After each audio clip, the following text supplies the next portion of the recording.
My father was, he's on the left here, my father was officer of the General Staff of the Soviet Army. He was inspector of land forces, Soviet troops stationed in countries like Mongolia, Cuba, East European countries. This is the picture taken at the entrance of my Institute of Oriental Languages. It's a part of Moscow State University. As every Soviet student, I was, quote-unquote, volunteering for harvesting grain in Kazakhstan. By the end of my training in school, I was recruited by the KGB. This picture was taken on that day, and you can see again how happy it feels to be recruited by the KGB. Pay special attention to number of bottles on the table. One of my functions was to keep foreign guests permanently intoxicated the moment they land at Moscow airport. In 1967, the KGB attached me to this magazine, Look magazine. A group of 12 people arrived to USSR from United States to cover the 50th anniversary of October Socialist Revolution in my country. From the first page to the last page, it was a package of lies.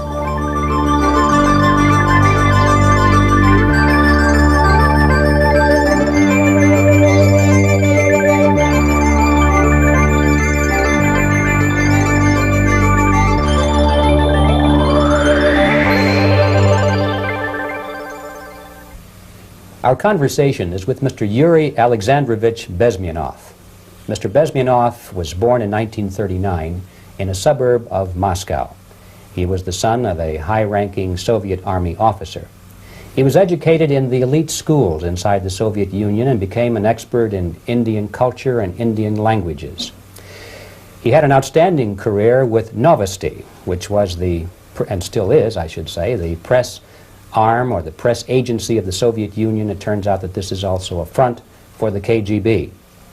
One of his interesting assignments was to brainwash foreign diplomats when they visited Moscow. And he'll tell us a little bit about how they did this and how they planted information which eventually wound up in the press of the free world. He escaped to the West in 1970 after becoming totally disgusted with the Soviet system, and he did this at great risk to his life. He certainly is one of the world's outstanding experts on the subject of Soviet propaganda and disinformation and active measures. Mr. Bezmenov, I'd like to begin by having you tell us a little bit about some of your childhood memories. Well, the most vivid memory of my childhood was Second World War, or to be more precise, the end of the Second World War, when all of a sudden United States, from a friendly nation, which helped us to defeat Nazism, turned overnight into a deadly enemy.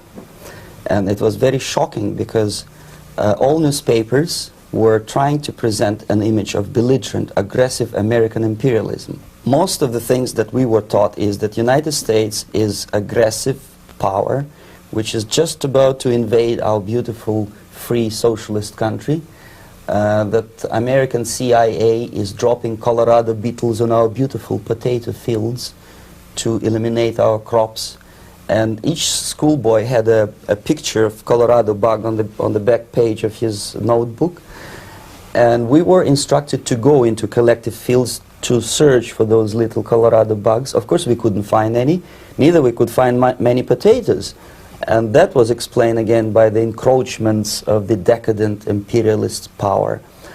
The anti-American paranoia, hysteria in the Soviet propaganda was to such of such a higher degree that many less skeptical people or less stubborn would really believe that United States is just about to invade our beautiful motherland, and some secretly hope that it will come true. That's interesting. Yes. Well, getting back to life inside the Soviet Union or inside communist countries in general, in this country, at the university level primarily, we read and hear that the Soviet system is different from ours, but not that different, and that there is a convergence developing between all of the systems of the world, and that really it doesn't make an awful lot of difference what system you live under, because you have corruption and dishonesty and tyranny and all that sort of thing. From your personal experience, what is the difference between life under communism and life in the United States? Well, life is obviously very much different for simple reason that the Soviet Union is a state capitalist economically. It's a state capitalism where an individual has absolutely no rights, no value. His life is nothing. It's just like an insect. He is disposable. Whereby in the United States, even the worst criminal is treated as a human being. He has a fair trial, and some of them capitalize on their crimes. They publish their memoirs in their prisons and get handsomely paid by your crazy publishers. The differences, of course, in the daily life are very various, depending on whom we are talking about. In my own private life, I never suffered from communism simply because I was brought up in a family of high-ranking military officer. Most of the doors were open for me. Most of my expenses were paid by the government, and I never had any troubles with the authorities or with the police. So, in other words, I would say I enjoyed, or I had good reasons to enjoy, all the advantages of so-called socialist system. My main motivations to defect had nothing to do with affluence. It was mainly moral indignation, moral protest, rebellion against the inhuman methods of the Soviet system. Well, specifically, what did you object to? I objected, first of all, against oppression of my own dissidents and intellectuals. And that was the most disgusting thing that I witnessed as a young man, young student, who was brought up at a very troublesome period in our history, from Stalin to Khrushchev, from total tyranny and oppression to some kind of liberalization. Second, when I started working for the Soviet embassy in India, to my horror, I discovered that we are millions times more oppressive than any colonial or imperialist power in the history of mankind. That my country brings to India not freedom, progress, and friendship between the nations, but racism, exploitation, and slavery, and of course economical inefficiency to this country. Since I fell in love with India, I developed something which by KGB standards is extremely dangerous thing. It's called split loyalty, when an agent likes a country of assignment more than his own country. I literally fell in love with this beautiful country, a country of great contrasts, but also great humility, great tolerance, and philosophical and intellectual freedoms. My ancestors used to live in caves and eat raw meat when India was a highly civilized nation 6,000 years ago. So obviously the choice was not to the advantage of my own nation. I decided to defect and to entirely dissociate myself from that brutal regime. Mr. Bezmenov, we've read a lot about the concentration camps and the slave labor camps under the Stalin regime. Now the general impression in America is that those things are part of the past. Are they still going on today, or what is the status? Yes. There is no qualitative change in the Soviet concentration camp system. There are changes in numbers of prisoners. Again, this is unreliable Soviet statistics. We don't know how many political prisoners are there in the Soviet concentration camps. But we sure know from various sources that at each particular time there are close to 25 to 30 million of Soviet citizens who are virtually kept as slaves in forced labor camp system. The size of the population of a country like Canada is serving terms as prisoners. Incredible. So I would say that those intellectuals who try to convince American public that concentration camp system is a thing of a past are either conscientiously misleading public opinion, or they are not very intellectual people. They're selectively blind. They lack intellectual honesty when they say that.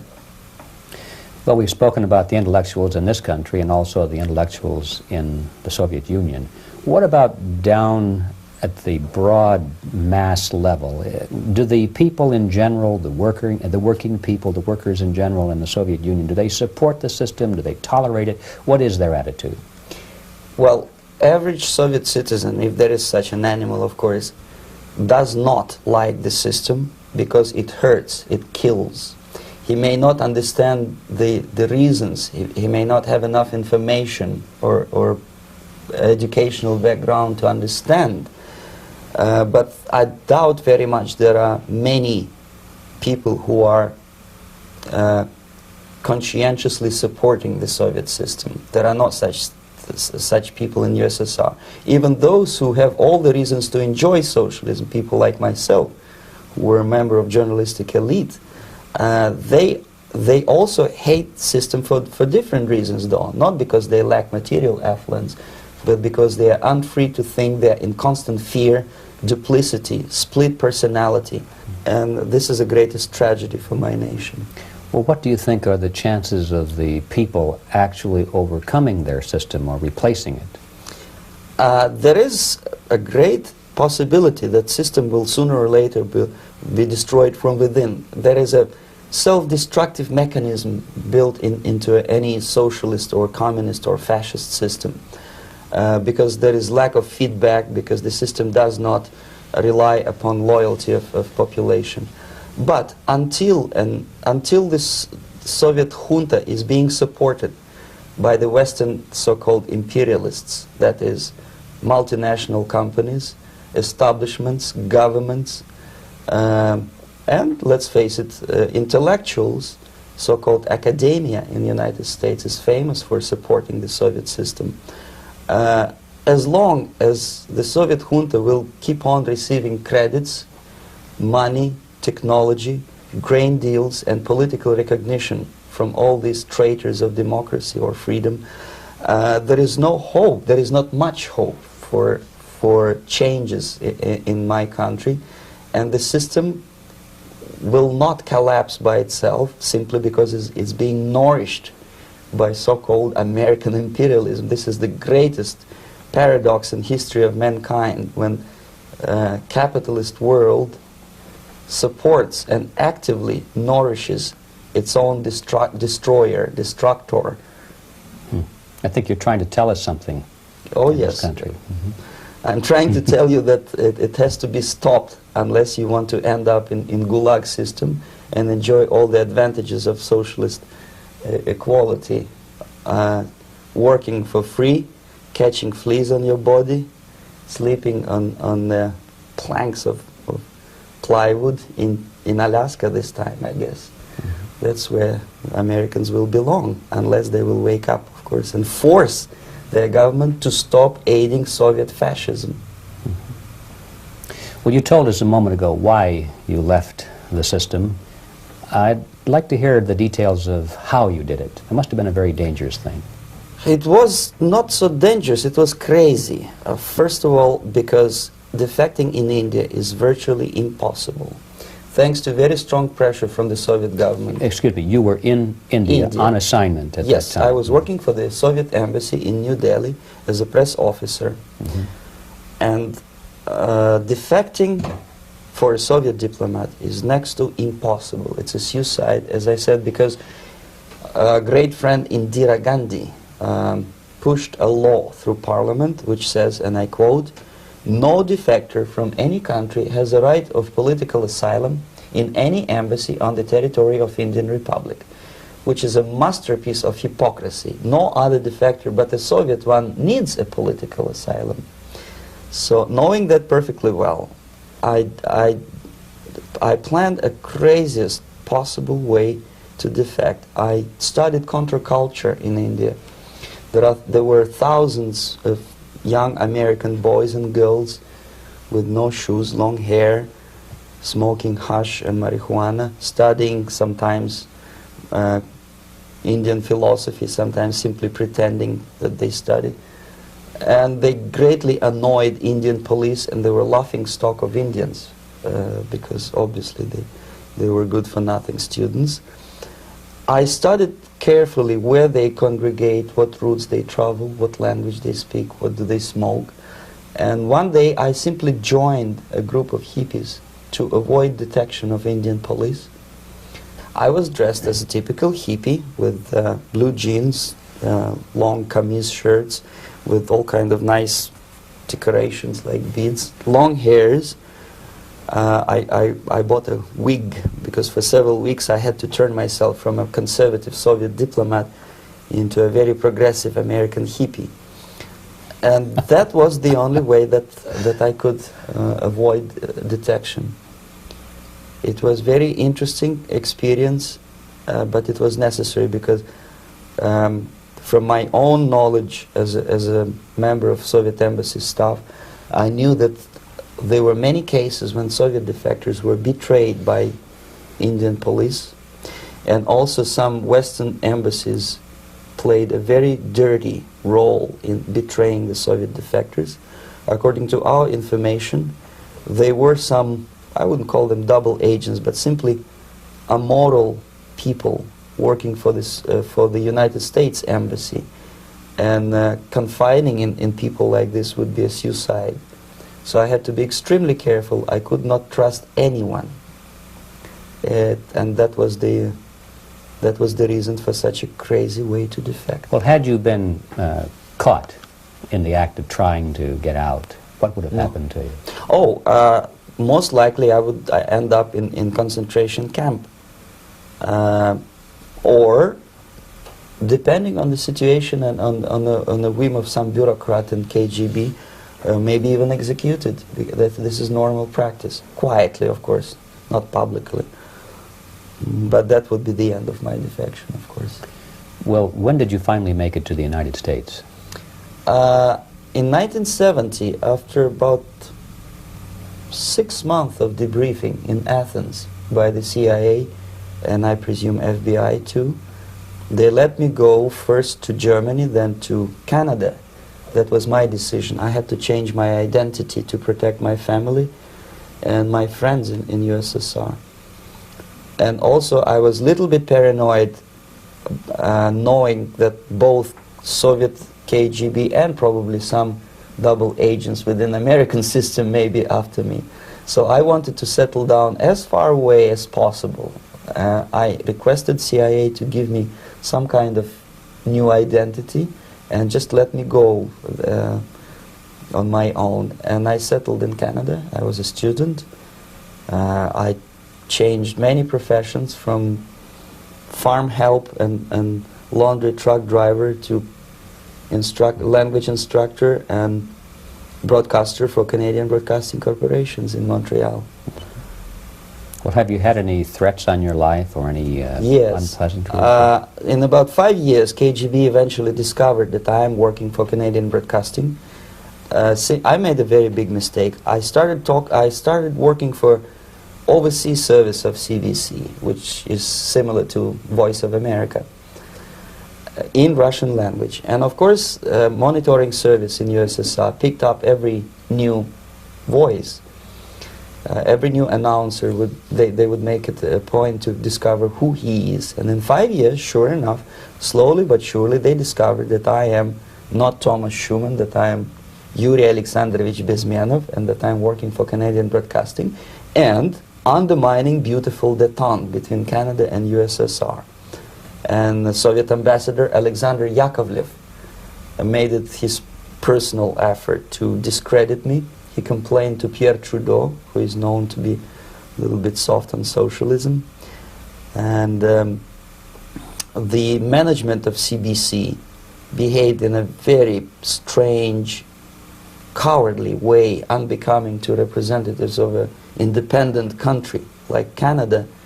They listened to every suggestion that Soviet ambassador gave, and they started shameful investigation, analyzing content of my broadcasts to USSR. And sure enough, they discovered that some of my statements were probably would be offending to the Soviet Politburo. So I had to leave my job. And of course, subtle intimidations. They would say something like, please cross the street carefully because, you know, traffic is very heavy in Quebec. And fortunately, I know about the psychology and the logic of activity of the KGB, and I never allowed myself to be intimidated. This is the worst thing. This is what they expect a person, a defector, to be intimidated. Once they spot that you are scared, they keep on developing that line, And then eventually you either have to give up entirely and work for them, or they neutralize you. They would definitely stop all kind of political activity, which they failed to do in my case, because I was stubbornly working for the Canadian Broadcasting. And in response to their intimidations, I said that, look, this is a free country, and I am as free as you are, and I also can drive very fast. And gun control is not yet established in Canada, so I had a couple of good shotguns in my basement. So welcome to visit me someday with your Kalashnikovs machine guns. So obviously it didn't work. Intimidation didn't work. So they tried different approach, as I described. They approached on the highest level, on the level of Canadian bureaucracy. And on that level they were successful. On that level they were successful. On individual level they failed flat. Mr. Bezmenov has brought a series of slides with him that he has taken from the Soviet Union, and I think this is a good time to take a look at the slides. Yes. Now, the viewers will be able to see these slides as we talk about them. Yes, this is a collection of slides which are, some of them are snapshots from my family album, some of them are documents which I smuggled from the Soviet embassy, and some are reproductions from local mass media. I usually show them to establish my credibility as a defector. This is a picture of my native town, Mytishi, about 20 miles north from Moscow. Characteristically, there is a statue of Comrade Lenin in the central square. This is myself at the age of 7, again, characteristically, and the statue of Comrade Stalin extending his friendly hand to peoples of the world. At that age, of course, I was still idealistically minded young communist, and I still believe that sooner or later things will go for better. But I realized that the system stinks, that something is fishy, and that ideology is fake, and the propaganda about advanced Soviet agriculture simply didn't meet the criteria of reality. If they talk about abundance of food and there is none in the stores, there must be something wrong. My father was, he is on the left here, my father was officer of the General Staff of the Soviet Army. He was inspector of land forces, Soviet troops stationed in countries like Mongolia, Cuba, East European countries. Were he alive today, most likely he would be inspecting Soviet troops in Nicaragua, Angola, and many other parts of the world. Fortunately, he died, and he didn't see the disgrace, because deep inside he was a Russian patriot. He didn't like the idea of expanding Soviet military might, especially in the areas where we were not welcomed at all. Unlike many other military officers, he was reporting directly to the Minister of Defense, bypassing KGB and diplomatic service. In other words, he was a trusted military professional. And my impression that this type of people are much less hawkish and adventuristic than party bureaucrats in Kremlin. When American mass media describes Soviet military as potentially dangerous counterpart for Pentagon, I simply laugh, because I know better. I know that the most dangerous part of the Soviet power structures are not military at all. Most likely, if they come to power in my country, they'll be more sensible negotiators for nuclear disarmament and withdrawal of the Soviet troops from many parts of the world. But if someone from the party structure or the KGB structure were to give the orders for a military intervention, they have to obey, they would follow. Because they are professional military. But you see, the triangle of power and hate in USSR is the party at the top, the party elite, the oligarchy of the party, then the military and the KGB at the bottom. They hate each other, and the most hated triangle, the most hated corner of the triangle is the Communist Party bureaucrats. They are the most adventuristic, senile megalomaniacs. They can start war, I wouldn't be surprised. Not the military. They know what war is. Yes. At least my father did. This is the picture taken at the entrance of my Institute of Oriental Languages. It's a part of Moscow State University. I graduated in 1963. And Now, excuse me, which one were you on? I am on the right. You're on the right. And on the left is my my schoolmate Vadim Smirnov, who later was a apparatchik in the Central Committee of the Soviet Union Communist Party. What is an apparatchik? It's a functionary, something like civil service in British Empire.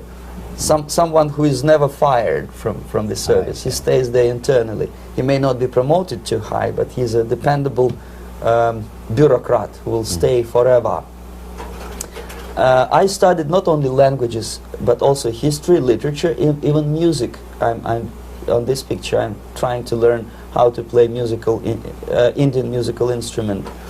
I even tried to look like an Indian when I was second-year student. Not bad, really. Yes, actually it was strongly encouraged by the instructors in my school, because the graduates of my school were later on employed as diplomats, foreign journalists, or spies. As every Soviet student, I was quote-unquote volunteering for harvesting grain in Kazakhstan. This is the biggest agricultural blunder of the Soviet government. But I didn't have much choice, of course, because the communist motto borrowed from the Bible says, "Those who do not work shall not eat." And you can see me eating, therefore I was working, and you can see how happy I was about it. I went through a very extensive physical and military training, including the military games in areas, suburban areas of Moscow. And here, for example, we are on a tour in Arkhangelsk area. And by the end of my training in school, I was recruited by the KGB. This picture was taken on that day, and you can see again how happy it feels to be recruited by the KGB. Our conversation with Yuri Alexandrovich Bezmenov, who is a defector from the Soviet Union, a former propaganda agent for Novosti and the KGB, will continue after this message.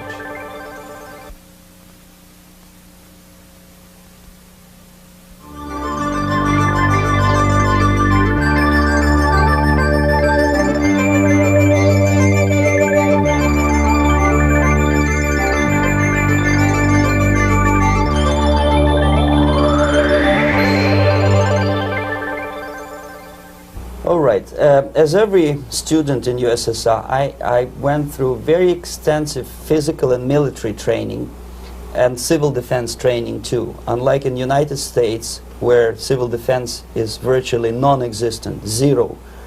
In USSR, every student, whatever his major subject, has to go through very extensive 4-year military and civil defense training. You can see me here with a group of students during one of the war games near Moscow. The main idea, of course, is to prepare a huge reserve army of the USSR. Each student has to graduate as a junior lieutenant. In my case, it was administrative and military intelligence service. My first assignment was to India as a translator with the Soviet Economical Aid Group, building refinery complexes in Bihar state and Gujarat state. At that time, I was still naively, idealistically believing that what I was doing contributes to the understanding and cooperation between the nations. It took me quite a number of years to realize that what we were bringing to India was a new type of colonialism, 1,000 times more oppressive and exploitative than any colonialism or imperialism in history of mankind. But at that time I was still hoping that, well, maybe it's not that bad, could be worse, and things may go for better. And I even tried to implement the beautiful Marxist motto, proletarians of all the countries unite. I tried to unite with a nice Indian girl, and I was fascinated by Indian culture, by the family life in this country. But obviously Communist Party had different plans for my genes, so I had to marry this beautiful Russian girl. In the span of my career, I married 3 times. Most of these marriages were marriages of convenience, on advice from the Department of Personnel.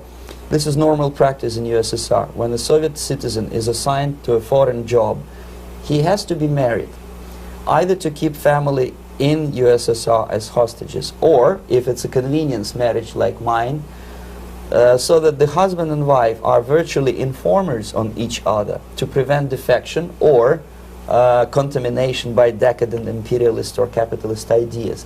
In my case, I hated that girl so much that the moment I landed in Moscow, we were divorced, and I married later, second time.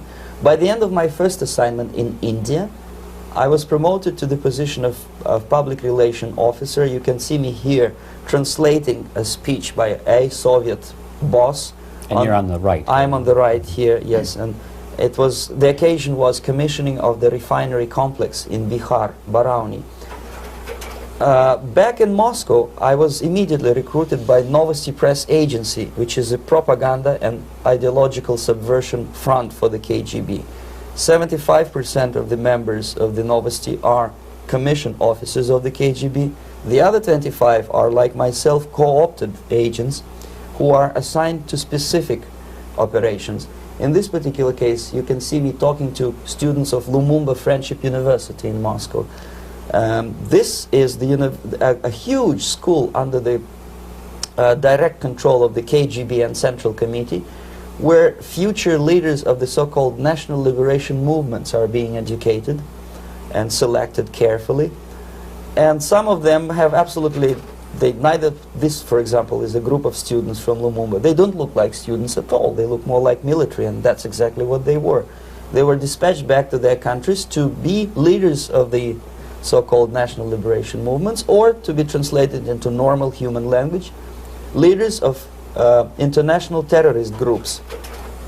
Another area of activity when I was working for the Novosti was to accompany groups of so-called progressive intellectuals, writers, journalists, publishers, teachers, professors of colleges. You can see me here in Kremlin. I'm second on the left, with a group of Pakistani and Indian intellectuals. Most of them pretended they don't understand that we are actually working on behalf of the Soviet government and the KGB. They pretended that they are actually being guests, VIP intellectuals, that they are treated according to their merits and their intellectual abilities. For us, they were just a bunch of political prostitutes to be taken advantage for various propaganda operations. Therefore, you can see perfectly well the senior colleague of mine on the left doesn't really have that much respect on his face, and myself with a very skeptical smile, typical KGB sarcastic smile, anticipating another victim of ideological brainwashing. This is how a typical conference in Novosti headquarters in Moscow looked like. Sitting in the middle is Boris Burkov, the then director of Novosti Press Agency, high-ranking party bureaucrat in the Department of Propaganda. I am standing next to a famous Indian poet, Sumitranandan Pant. He was famous because he was an author. He was the author of a famous poem titled Rhapsody to Lenin. That's why he was invited to USSR, and everything was paid by the Soviet government. Pay special attention to number of bottles on the table. This is one of the ways to kill the awareness or curiosity of foreign journalists. One of my functions was to keep foreign guests permanently intoxicated the moment they land at Moscow airport. I had to take them to the VIP lounge and toast to friendship and understanding between the nations of the world. Glass of vodka, then a second glass of vodka. And in no time, my guests would be feeling very happy. They would see everything in kind of pink, nice color. And that's the way I had to keep them permanently for the next 15 or 20 days. At certain point in time, I had to withdraw alcohol from them so that some of them who are the most recruitable would feel a little bit shaky, guilty, trying to remember what they were talking last night. That's the time to approach them with all kind of nonsense, such as joint communique or statement for Soviet propaganda. That's the time they are the most flexible. And of course, what they didn't understand, they didn't realize or pretended not to realize, that myself, who was drinking together with them, was not drinking at all. I had ways to get rid of alcohol through various techniques, including special pills which were given to me by my colleagues. But they were taking it seriously. In other words, they would consume quite large volumes of alcohol and feel quite uneasy next morning. In 1967, the KGB attached me to this magazine, Look magazine. A group of 12 people arrived to USSR from United States to cover the 50th anniversary of October Socialist Revolution in my country. From the first page to the last page, it was a package of lies, propaganda cliché, which were presented to American readers as opinions and deductions of American journalists. Nothing could be far from truth. These were not opinions. They were not opinions at all. They were the clichés which the Soviet propaganda wants American public to think that they think. If it does make any sense at all. It sure does, because from the viewpoint of the Soviet propaganda, although there are some subtle criticisms of the Soviet system, the basic message is that Russia today is a nice, functioning, efficient system supported by majority of population. That's the biggest lie. And of course, American intellectuals and journalists from Look magazine elaborated on that untruth in various different ways. They intellectualized that lie. They found all kinds of justifications for telling lies to American public. Excuse me, it was partly your job to make sure that they got these ideas, yes, and accepted them as their own ideas. Right. Actually, even before they arrived to USSR, and they paid astronomical sum of money for that visit, they were submitted, this Novosti Press Agency developed so-called backgrounders, 20-25 pages of information and opinions which were presented to the journalists even before they bought their tickets to Moscow. They had to analyze the situation, and judging on their reaction to that backgrounder, the local Novosti representative or local Soviet diplomat in Washington, D.C. would assess whether they be given visa to USSR or not. Oh, so they were selected ahead of time. Yes, they were pre-selected very carefully, and there is not much chance for honest journalists to arrive to USSR and to stay there for 1 year and to bring this package of lies back home. This, for example, is a centerfold of the Look magazine. They presented this monument erected by Communist Party in Stalingrad as the symbol, personification of Russian military might. And they said in the article, which is published on the site, that Soviets are very proud of the victory in the Second World War. This is another big myth, a lie. No sensible people would be proud to lose 20 millions of their countrymen in a war which was started by Genoese Hitler and Comrade Stalin and paid by American multinationals. Most of the Soviet citizens look at this type of monuments with disgust and sorrow, because every family lost father, brother, sister, or child in the Second World War.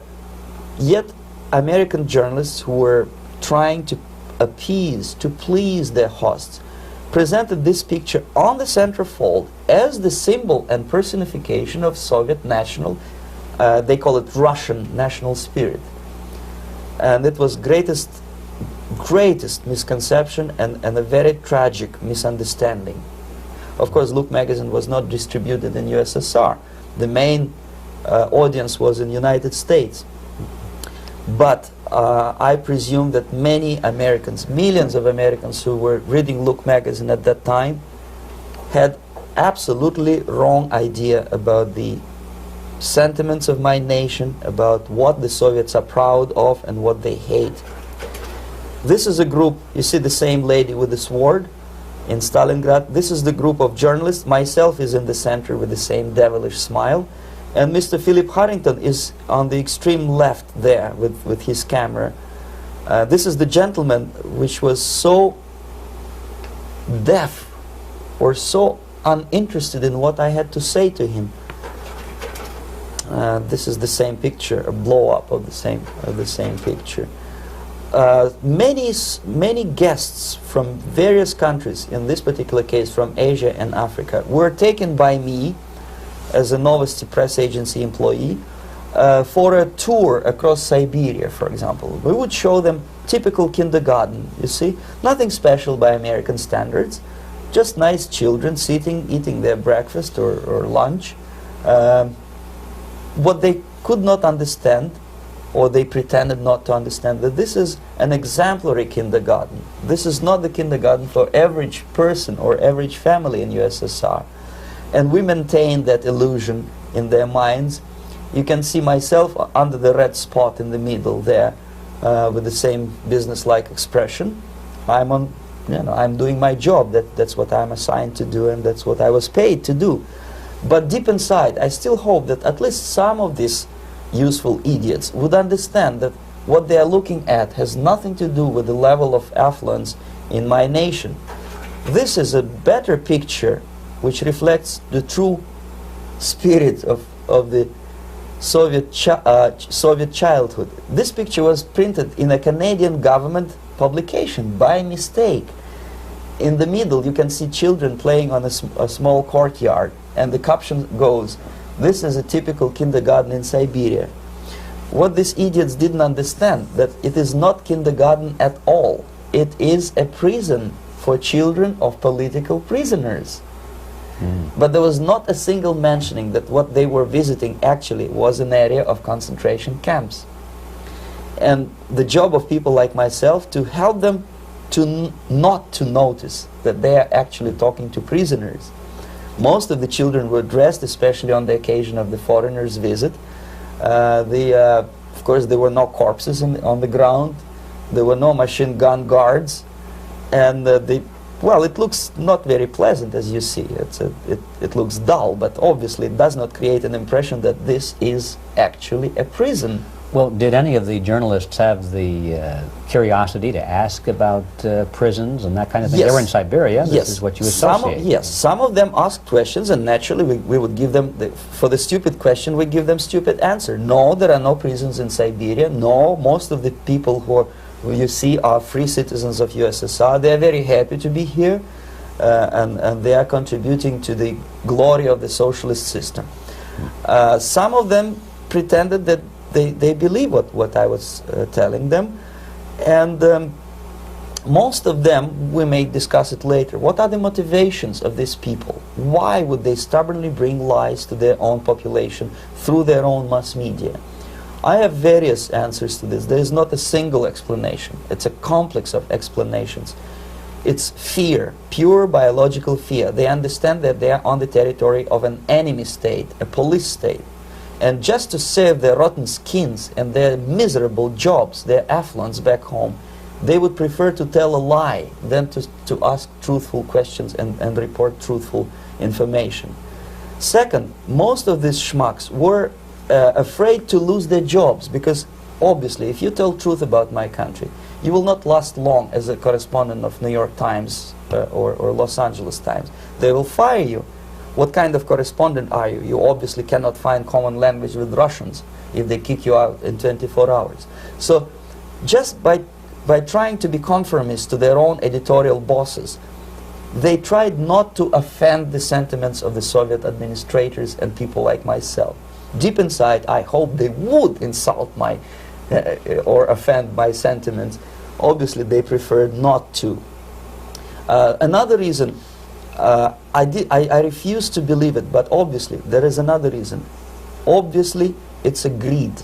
These people earn a lot of money. When they come back to USA, they claim that they are experts in my country. They write books which sells in million copies, titled like Russians, The Truth About Russia. Most of it is lie about Russia. Yet they claim to be Sovietologists. They play back myth about my country, the propaganda cliches. Yet they stubbornly resist the word of truth. If a person like Solzhenitsyn is either defecting or kicked out of USSR, they try all their best to discredit him and to discourage him. I don't have much chance to appear on national network with a true story about my country. But a useful idiot like Hendrik Smith or Robert Kaiser, they are big heroes. They come back from USSR, they say, oh, we were talking to dissidents in Russia. Big deal. Soviet dissidents are chasing American correspondents in the streets, and they are cowardly escaping from these contacts. For some strange reason, if you want to know more about Spain, you refer to Spanish writers. If you want to learn more about French, you read French writers. Even about Antarctica, I bet you would read Penguins. Only about the Soviet Union, for some strange reason, you read Hendricks and Schmendricks and all kind of Kissingers, because they claim that they know more about my country. They know nothing, or next to nothing, or they pretend that they know more than they actually do. I would say they are dishonest people who lack integrity and common sense and intellectual honesty. They bring back all kind of stories like that. A kindergarten in Siberia. Omitting the most important fact, it's a prison for children of political prisoners. Another greatest example of monumental idiocy of American politicians. Edward Kennedy was in Moscow, and he thought that he is a popular, charismatic American politician who is easygoing, who can smile, dance at the wedding in Russian Palace of Marriages. What he did not understand, or maybe he pretended not to understand, that actually he was being taken for a ride. This is a staged wedding, especially to impress foreign media, or useful idiots like Ed Kennedy. Most of the guests there, they had security clearance, and they were instructed what to say to foreigners. This is exactly what I was doing. You can see me in the same damn wedding palace in Moscow where Ed Kennedy was dancing here. You see, smiling. He thinks he's very smart. From the viewpoint of Russian citizens who observe this idiocy, he's narrow-minded, egocentrical idiot who tries to earn his own popularity through participation in propaganda farces like this. Here you can see myself. On the right, again, exemplary Soviet bride. On the left, 3 journalists from various countries, Asia, Africa, and Latin America. Obviously, they enjoying the situation. They will go back home and write the reports. We were present on a regular Soviet wedding. They were not present on a regular Soviet wedding. They were present, they were part of a farce, of a circus performance. Another thing which I had to sometimes risking my life to explain to foreigners. Time magazine, for example, is very critical of South African racist regime. The whole article was dedicated to the shameful internal passport system where blacks are not allowing to live with whites. For some strange reason, for the last 14 years since my defection, nobody wanted to pay attention to my passport. This is my passport. It also shows my nationality, and it has a police rubber stamp, which is called propiska in Russian language, which assigns me to a certain area of residence. I cannot leave that area, same way as this black man cannot leave the area in South Africa. Yet we call South African government racist regime. Not a single Jane Schmonda or Fonda is brave enough, courageous enough to come to media and say, look, this is what happens in USSR. I send a copy of my passport to many American liberals and civil rights defenders and all the other useful idiots. They never bothered to answer me back. This shows what kind of integrity, what kind of honesty these people are. They are a bunch of hypocrites because they don't want to recognize a good example of racism in my country. This is the first stage of befriending a professor. You can see myself on the left with the same James Bond smile. On the right is my KGB supervisor, Comrade Leonid Mitrokhin, and in the middle a professor of political science in Delhi University. The next stage would be to invite him to a gathering of Indo-Soviet Friendship Society. There he is sitting next to his wife before he is being sent to USSR for free trip. Everything is paid by the Soviet government. He was made to believe that he is invited to USSR because he is a talented, sober-thinking intellectual. Absolutely false. He is invited because he is a useful idiot, because he would agree and subscribe to most of the Soviet propaganda cliché. And when he is coming back to his own country, he is going for years and years to teach the beauties of Soviet socialism to newer and newer generations of his students, thus promoting the Soviet propaganda line. The KGB was even curious about this gentleman. It may look innocent.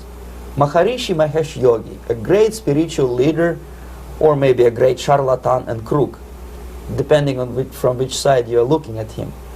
Beatles were trained at his ashram in Hardwar in India how to meditate. Mia Farrow and other useful idiots from Hollywood visited his school, and they returned back to United States absolutely zonked out of their minds with marijuana, hashish, and crazy ideas of meditation. To meditate, in other words, to isolate oneself from the current social and political issues of your own country, to get into your own bubble, to forget about troubles of the world. Obviously, KGB was very fascinated with such a beautiful school, such a brainwashing center for stupid Americans. I was dispatched by the KGB to check what kind of VIP Americans attend this school. That's you on the left. Yes, I'm on the left. I was trying to get enrolled in that school. Unfortunately, the Maharishi Mahesh Yogi asked too much. He wanted $500 American for enrollment. But my function was not actually to get enrolled in the school. My function was to discover what kind of people from United States attend this school. And we discovered that yes, there are some influential members of family, public opinion makers of United States who come back with the crazy stories about Indian philosophy. Indians themselves look upon them as idiots, useful idiots. To say nothing about KGB, who looked at them as extremely naive, misguided people.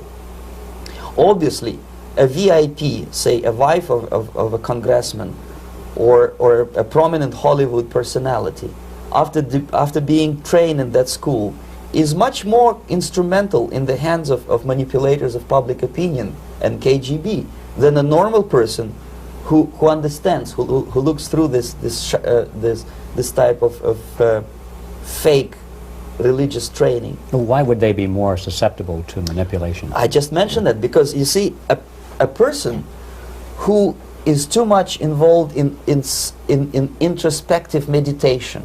You see, if you carefully look what Maharishi Mahesh Yogi is teaching to Americans, is that most of the problems, most of the burning issues of today can be solved simply by meditating. Don't rock the boat. Don't get involved. Just sit down, look at your navel and meditate. And the things, due to some strange logic, due to cosmic vibration, will settle down by themselves. This is exactly what the KGB and Marxist-Leninist propaganda wants from Americans, to distract their opinion, attention, and mental energy from real issues of United States into a non-issues, into a non-world, non-existent harmony. Obviously, it's more beneficial for the Soviet aggressors to have a bunch of duped Americans than Americans who are self-conscious, healthy, physically fit, and alert to the reality. Maharishi Mahesh Yogi obviously is not on the payroll of the KGB. But whether he knows it or not, he contributes greatly to demoralization of American society. And he's not the only one. There are hundreds of those gurus who come to your country to capitalize on naivete and stupidity of Americans. It's a fashion. It's a fashion to meditate. It's a fashion not to be involved. So obviously, you can see that if KGB were that curious, if they paid my trip to Hardwar, if they assigned me to that strange job, obviously they were very much fascinated. They were convinced that that type of brainwashing is very efficient and instrumental in demoralization of the United States. Our conversation with Yuri Alexandrovich Bezmenov, who is a defector from the Soviet Union, a former propaganda agent for Novosti and the KGB, will continue after this message.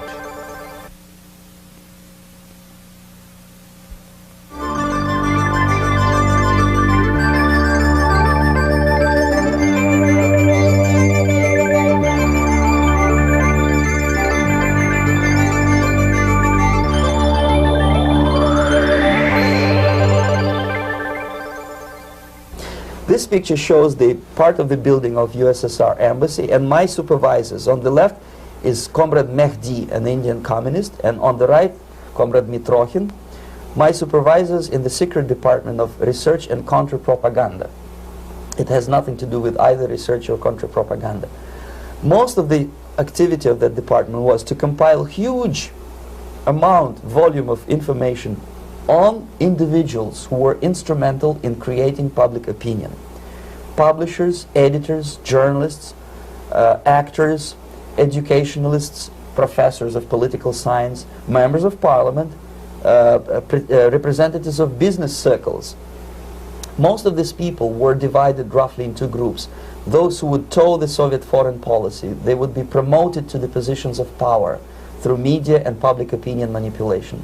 Those who refused the Soviet influence in their own country would be character assassinated or executed physically come revolution. Same way as in the small town of Hue in South Vietnam, several thousands of Vietnamese were executed in one night when the city was captured by Viet Cong for only 2 days. And American CIA could never figure out how could possibly communists know each individual, where he lives, where to get him, and would be arrested in one night, basically in some 4 hours before dawn, put on a van, taken out of the city limits and shot. The answer is very simple. Long before communists occupied the city, there was extensive network of informers, local Vietnamese citizens, who knew absolutely everything about people who are instrumental in public opinion, including barbers and taxi drivers. Everyone who was sympathetic to the United States was executed. Same thing was done under the guidance of the Soviet embassy in Hanoi, and same thing I was doing in New Delhi. To my horror, I discovered that in the files where people were doomed to execution, there were names of pro-Soviet journalists with whom I was personally friendly. Pro-Soviet? Yes. They were idealistically minded leftists who made several visits to USSR, and yet the KGB decided that come revolution or drastic changes in political structure of India, they will have to go. Why is that? Because they know too much.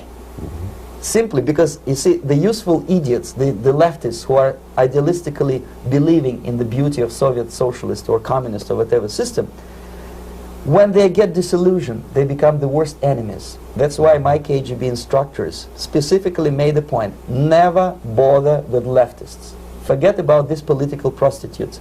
Aim higher. This was my instruction.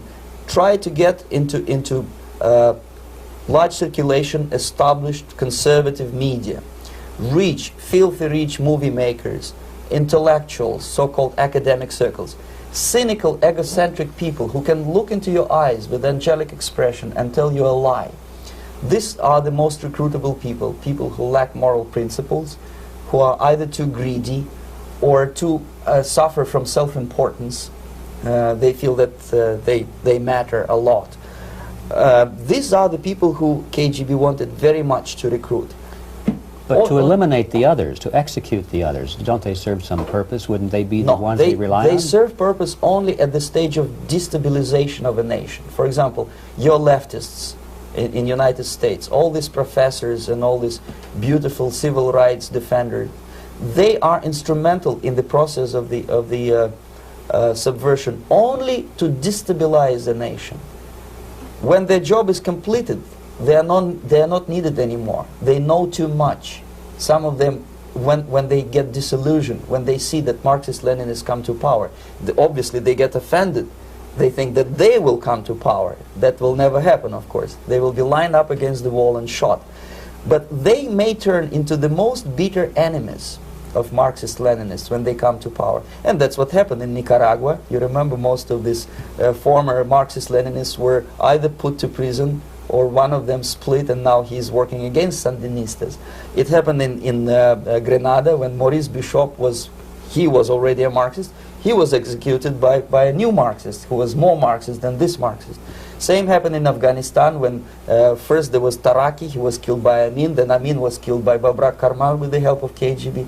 Same happened in Bangladesh when Mujibur Rahman, very pro-Soviet leftist, was assassinated by his own Marxist-Leninist military comrades. It's the same pattern everywhere. The moment they serve their purpose, all the useful idiots are either be executed entirely, all the idealistically minded Marxists, or exiled or put in prisons, like in Cuba. Many former Marxists are in Cuba, in prison. So most of the Indians who were cooperating with the Soviets, especially with our Department of Information of the USSR Embassy, were listed for execution. And when I discovered that fact, of course I was sick. I was mentally and physically sick. I thought that I'm going to explode one day during the briefing at the ambassador's office. I would stand up and say something that we are basically a bunch of murderers. That's what we are. It has nothing to do with friendship and understanding between the nation and blah, blah, blah. We are murderers. We behave as a bunch of thugs in a country which is hospitable to us, a country which with ancient traditions. But I did not defect. I tried to get the message across. To my horror, nobody wanted even to listen, least of all to believe what I had to say.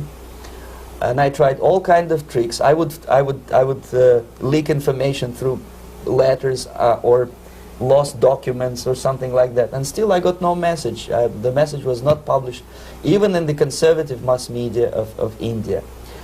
The immediate impulse to defect was Bangladesh crisis, which was described by American correspondents as Islamic grassroots revolution, which is absolute baloney. There was nothing to do with Islam, and there was no grassroots revolution. Actually, there are no grassroots revolutions, period. Any revolution is a byproduct of a highly organized group of conscientious and professional organizers, but it has nothing to do with grassroots. In Bangladesh, it was nothing with grassroots. Most of the Awami League party members, Awami League means People's Party, were trained in Moscow in the High Party School. Most of the Mukti Fauj leaders, Mukti Fauj in Bengali means People's Army, same as SWAPO and all kind of liberation armies all over the world, the same bunch of useful idiots. They were trained at Lumumba University and various centers of the KGB in Simferopol, in Crimea, and in Tashkent. So when I saw that Indian territory is being used as a jumping board to destroy East Pakistan, I saw myself thousands of so-called students traveling through India to East Pakistan, through the territory of India, and Indian government pretended not to see what's going on. They knew perfectly well, the Indian police knew it, the intelligence department of Indian government knew it, the KGB of course knew it, and the CIA knew it. That was most infuriating, because when I defected and I explained to the CIA debriefers they should watch out because East Pakistan is going to erupt any moment, they said I was reading too many James Bond novels. Anyway, so East Pakistan was doomed. One of my colleagues in the Soviet consulate in Calcutta, when he was dead drunk, he ventured into the basement to relieve himself, and he found big boxes which said printed matter to Dhaka University. Dhaka is the capital of East Pakistan. And since he was drunk and curious, he opened one of the boxes and he discovered not printed matter. He discovered Kalashnikov guns and ammunition in there. Anyway, it's a long story. When I saw the preparations for the invasion into East Pakistan, obviously I wanted to defect immediately. The only thing I couldn't at that time make up my mind when and where and how. One of the reasons, of course, you see, I was in love with India. I mentioned it before. I spoke the languages. I socialized with people. And I understood that I had to act fast unless I want this beautiful country to be permanently and irreparably damaged by our presence. One of the reasons not to defect was, as you can see, I was living in relative affluence. Who the hell in the normal mind would defect and do what? To be abused by your media, to be called McCarthyist and fascist and paranoid, or to drive a taxi in New York City? What for? What the hell for should I defect? To be abused by Americans, to be insulted in exchange for my effort to bring the truthful information about impending danger of subversion. As you can see, I was living in quite a comfortable conditions next to swimming pool, where Indians were not allowed, by the way. I was highly paid expert in propaganda. I had my family. I was respected by my nation. My career was cloudless. The third reason, how to defect with the family. To defect with the baby and the wife would be virtual suicide, because according to law, that hypocritical law which I quoted before, the Indian police will have to hand me over back to the KGB, and that will be the end of my defection and probably my life. Again, I cannot smuggle my wife because she was not quite sure what I was doing. She was not that idealistically involved, and she was definitely not in the total picture of what I was doing for the KGB. She would be shocked if I you know, put her in my van and drive her to the American embassy or elsewhere. That would be a greatest danger. So again, I had to defect in such a way that my defection would look as simple disappearance. And there were many cases like that when the Soviet agents simply disappeared, either killed in action or, thanks to their curiosity and their close contacts with radicals, some of them were killed by the Marxists, by the way. It happened in many African countries when the Soviet KGB were killed by Africans themselves. Not because they hated Marxism and Leninism, but because they were simply trigger-happy bunch of unruly characters. If you give them a machine gun, they will shoot. And some of the Soviets obviously were not careful enough to protect themselves, and they got into embarrassing situations when they were shot at the crossfire between factions of so-called liberation movements. Anyway, so I decided, as I said, to study the counterculture. I decided this probably would be the best way to disappear. I socialized with characters like this. On the left, you see, he's a barefoot American hippie. It took me quite a long time to study exactly what they were doing and how to mix with them. But eventually I did it. Most of Indian newspapers carried my picture and promise of 2,000 rupees for information about my whereabouts. But they were looking for the wrong person, because they obviously tried to stop a young Soviet diplomat in white shirt and tie, and this is how I looked at the time of defection. Nobody could possibly think that a Soviet diplomat would be as crazy as to join a bunch of hippies. That's you. Yes, travel India and smoke hash. So I made it literally almost like a Hollywood-style detective story. From under the nose of the KGB in Bombay airport, I landed the plane and I flew to Greece, where I was debriefed by the CIA. That's basically that's all for my slides. We can turn off the projector, and that's very interesting. Well, you spoke several times before about ideological subversion. That is a phrase that I'm afraid some Americans don't fully understand. When the Soviets use the phrase ideological subversion, what do they mean by it? Ideological subversion is the process which is legitimate, overt, and open. You can see it with your own eyes. All you have to do, all American mass media has to do, is to unplug their bananas from their ears, open up their eyes, and they can see it. There is no mystery. There is nothing to do with espionage. I know that espionage intelligence gathering looks more romantic. It sells more deodorants through the advertising, probably. That's why your Hollywood producers are so crazy about James Bond type of thrillers. But in reality, the main emphasis of the KGB is not in the area of intelligence at all.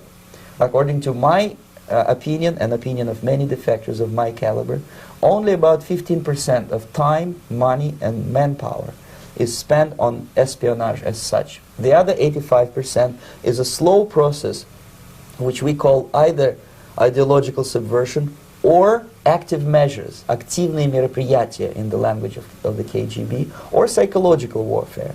What it basically means is to change the perception of reality of every American to such an extent that despite of the abundance of information, no one is able to come to sensible conclusions in the interests of defending themselves, their families, their community, and their country. It's a great brainwashing process which goes very slow, and it's divided in 4 basic stages. The first one being demoralization. It takes from 15 to 20 years to demoralize a nation. Why that many years?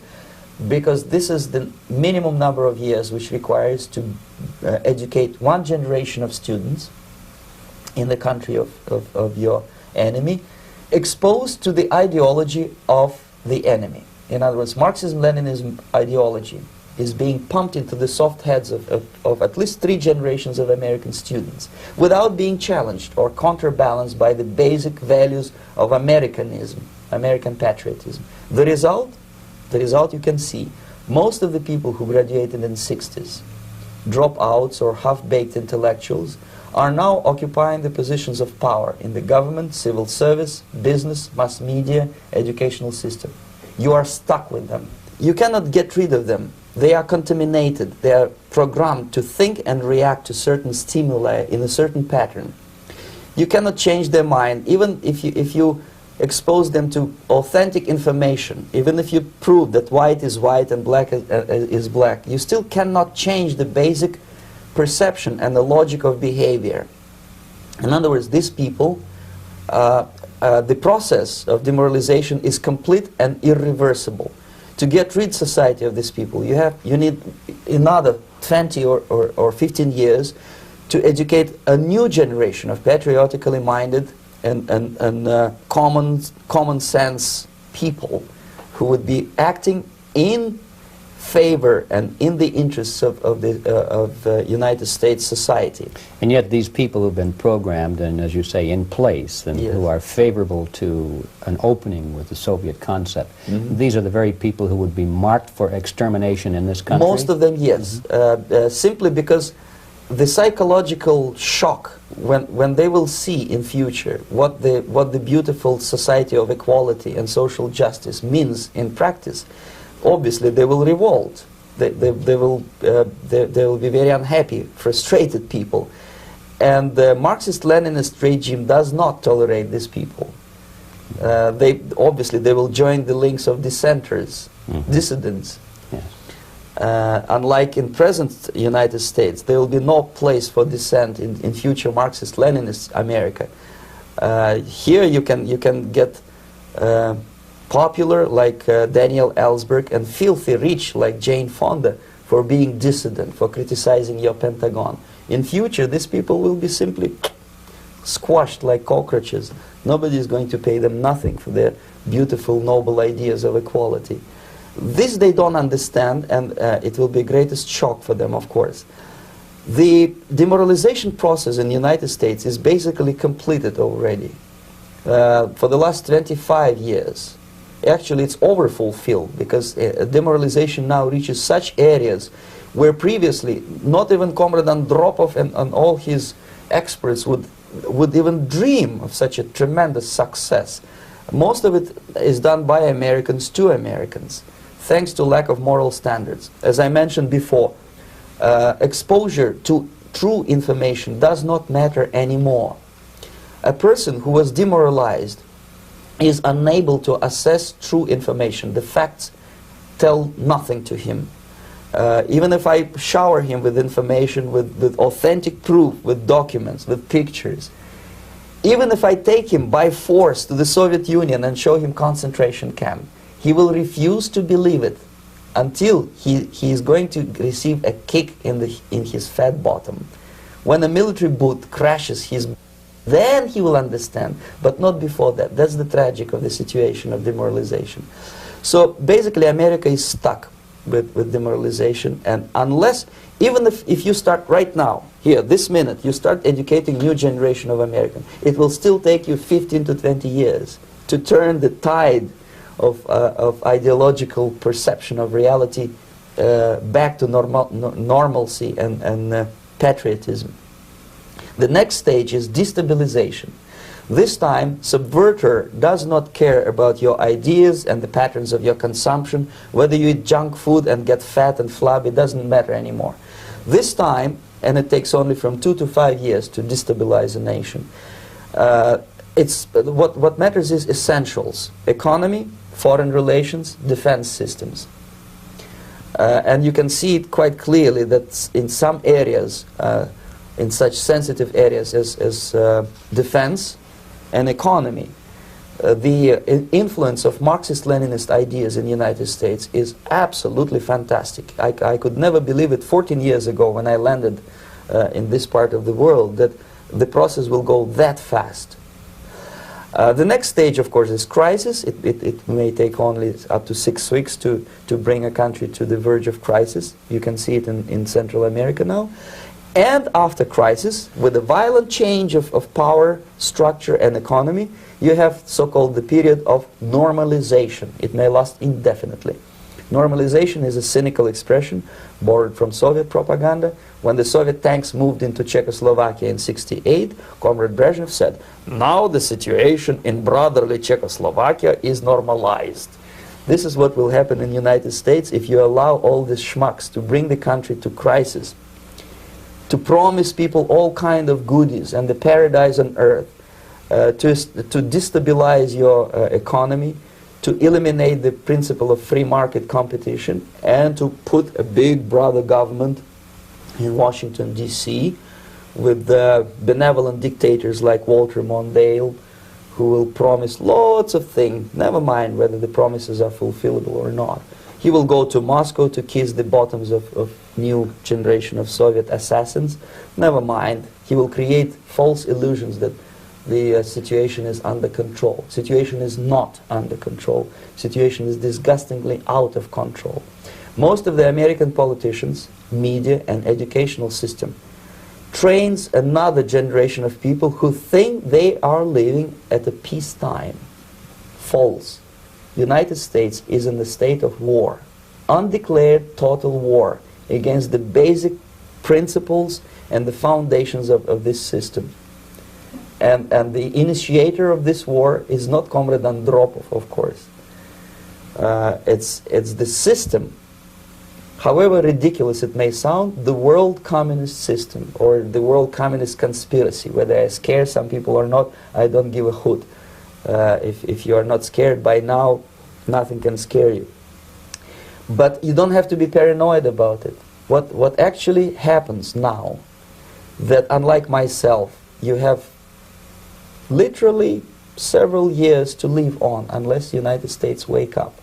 The time bomb is ticking. With every second, the disaster is coming closer and closer. Unlike myself, you will have nowhere to defect to, unless you want to live in Antarctica with penguins. This is it. This is the last country of freedom and possibility. Okay, so what do we do? What is your recommendation to the American people? Well,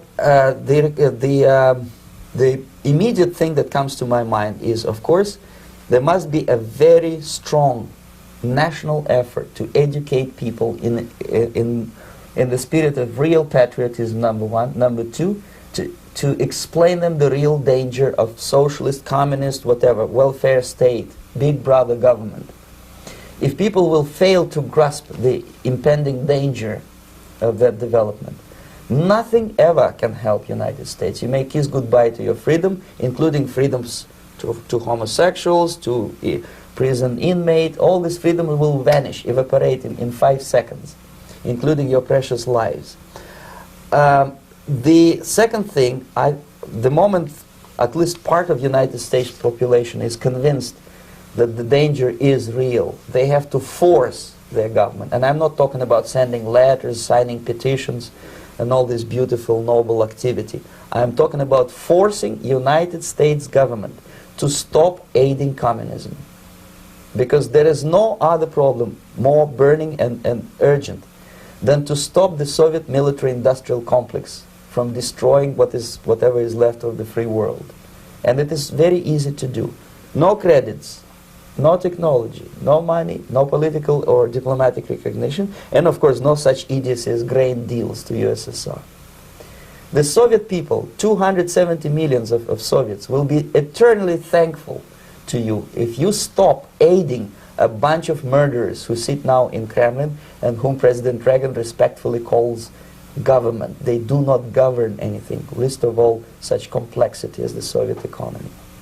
So two very simple, maybe too simplistic answers or solutions, but nevertheless they are the only solutions. Educate yourself, understand what's going on around you. You are not living at the time of peace. You are in a state of war, and you have precious little time to save yourself. You don't have much time, especially if you are talking about young generation. There's not much time left for convulsions to the beautiful disco music. Very soon it will go, just overnight. If we are talking about capitalists or wealthy businessmen, I think they are selling the rope on which they will hang very soon. If they don't stop, if they cannot curb their unsettled desire for profit, and if they keep on trading with the monster of the Soviet communism, they are going to hang very soon. And they will pray to be killed, but unfortunately they will be sent to Alaska probably to manage industry of slaves. It's simplistic. I know it sounds unpleasant. I know Americans don't like to listen to things which are unpleasant. But I have defected not to tell you the stories about such idiocy as microfilm, James Bond type espionage. This is garbage. You don't need any espionage anymore. I have come to talk about survival. It's a question of survival of this system. You may ask me, what is it in for me? Survival, obviously, because unlike, as I said, I am now in your boat. If we sing together, we'll sing beautifully together. There is no other place on this planet to defect to.